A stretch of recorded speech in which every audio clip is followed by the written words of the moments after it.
మనం చెప్పలేకపోతే కనీసం ఏ వైద్యుడి చేతనో లేకపోతే వాళ్ళు ఎవరి మాట వింటారో తెలుసుకుని వాళ్ళ చేతనో ఒక తల్లి తండ్రి వాళ్ళకి ఈ విజ్ఞానాన్ని చెప్పలేనప్పుడు ఏ విజ్ఞానాన్ని ఈ సాంసారిక పరమైనటువంటి ఆడ మగ పెళ్ళైన తర్వాత జరిగే కార్యక్రమం ఏంటి, ఆ జననాంగాలేంటి, ఈ పునరుత్పత్తి ఏంటి, పిల్లలేంటి, ఈ పిల్లల పెంపకం ఏంటి, ఆహారం అనేది ఈ మనకు ఉన్నటువంటి ఇందాక అనుకున్నటువంటి మన సప్తధాతువుల మీద ఈ ఆహారం యొక్క ప్రభావం ఏ విధంగా ఉంటుంది అని ముందు నుంచే పిల్లలను ఆ దిశగా చేయవలసిన బాధ్యత పెద్దలదే. తండ్రి ఏమనుకుంటాడు, ఆయన సంసారానికి సంబంధించినటువంటి ఆర్థిక వనరులు సమకూర్చడానికి ఉద్యోగ నిమిత్తం వ్యాపార నిమిత్తం ఆయన దాంట్లో చాలా చాలా చాలా చాలా బిజీగా గడుపుతూ ఉంటాడు. ఇక్కడ తల్లి ఈ పిల్లలందరికీ వండి పెట్టడం, వీళ్ళ పనులు చూసుకోవడం, భర్తకి చాకరీ చేయడం, ఈ కార్యక్రమంలో తల్లి ఉండిపోతుంది. చిన్నపిల్లలుగా ఉన్నప్పుడు వాళ్ళకేమీ జ్ఞానంతో పని లేదు. కానీ యుక్త వయసుకు వచ్చిన తర్వాత అంటే ముఖ్యంగా మనం గమనించాల్సింది ఏంటంటే 10వ తరగతికి 10th క్లాస్ అయిపోయిన తర్వాత ఇంటర్లోకి ప్రవేశించేటువంటి మగపిల్లాడి గురించి ఎక్కువగా ఆలోచించాలి. ఎందుకు ఎక్కువగా ఆలోచించాలంటే ఆడపిల్ల కొన్నాళ్ళు ఇవాళ జరుగుతున్న కార్యక్రమాల్లో డిగ్రీ వరకు కూడా కొంతవరకు తల్లి తండ్రి కుటుంబం వ్యవస్థ అనేటువంటి ఒక జాగ్రత్తలో ఉండే పరిస్థితి ఉండేది. మగపిల్లాడు అలా కాదు, వాడికి అప్పుడే లోకం చూస్తాడు. ఈ స్కూల్ వాతావరణం నుంచి కాలేజీ వాతావరణంకి వెళ్ళేసరికి అక్కడంతా కూడా కొత్త వాతావరణం, కొత్త పిల్లలు, ఈ వయసు తెచ్చేటువంటి మార్పులు, ఆ వయసు తెచ్చేటువంటి మార్పులతో అనుభవం లేనటువంటి కోరికలు, ఆ కోరికలు తీర్చలేనటువంటి ఆర్థిక పరిస్థితిలో ఉన్నటువంటి తల్లిదండ్రులు ఉన్నప్పుడు ఇంకా ఈ అసంతృప్తి కింద మారిపోవడం, ఇవన్నీ కూడా ఆ దశ. ఏ దశ అండి? ఆ 10th క్లాస్ అయిపోయిన తర్వాత ఇంటర్లో ప్రవేశించిన దశ.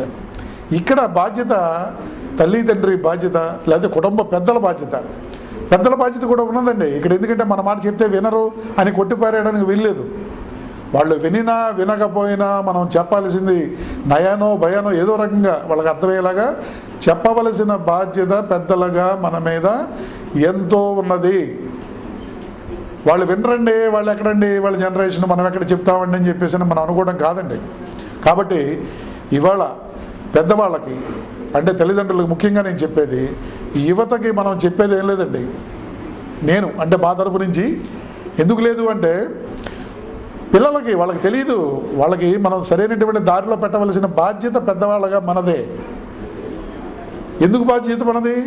చిన్నప్పుడు అమాయకంగా వాడు అదే రొచ్చులో పడి అక్కడే పాస్ పోసి అక్కడే బట్టలు ఖరాబ్ చేసుకుని వాడు దాంట్లోనే డొల్లుతుంటే వాడిని తీసుకెళ్ళి కడిగి శుభ్రం చేసి వాడికి తిండి పెట్టి వాడికి పాలు ఇచ్చి వాడికి వేళకి నిద్రపోచ్చి వాడు ఏమైనా జడుచుకుంటాడు అని పక్కలో పడుకోబెట్టుకుని ఇన్ని చాకరీలు చేసినటువంటి తల్లి ఆ చిన్న వయసులో వాడికి తెలియదు తల్లి ఏం చేసింది అనేది. చిన్న వయసులో వాడికి ఎప్పుడు తెలుస్తుంది? వాడికి పెళ్ళైన తర్వాత వాడికి కూడా ఇలా పిల్లలు పుట్టి వాళ్ళు ఇలాగ పక్క తడిపి లేకపోతే చండాలం చేస్తుంటే అప్పుడు తెలుస్తుంది వాడికి నేను చేశాను అనుకోడు. అప్పుడు కూడా అటువంటి వాళ్ళ పీతుళ్ళకి ఏరుగుళ్ళు ఎత్తినటువంటి తల్లి లేకపోతే ఇంట్లో ఉన్న పెద్దవాళ్ళు అప్పుడు పనికి వచ్చారు కానీ ఇప్పుడు పనికి రాలేదా చెప్పడానికి?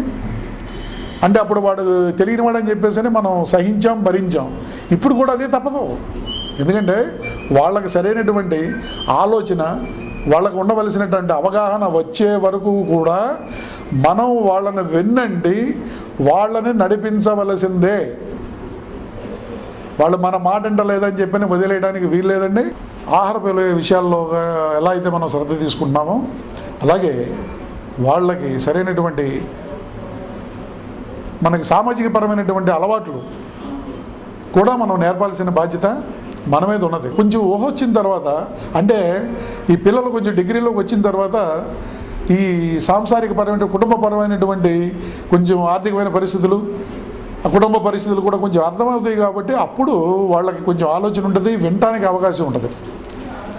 ఈ చిన్న వయసులో వాళ్ళు ఏదో ప్యాంటు షర్ట్ వేసుకుని బయటికి వెళ్ళేసేసి మోటార్ సైకిల్ వేసి తిరిగేస్తాడు, నా కొడుకు పెద్దోడైపోయినాడు అనుకుని మనం అనుకున్నా కూడా వాళ్ళు శరీరం పెరుగుద్ది కానీ మనసు ఎదగదండి ఆ వయసులో.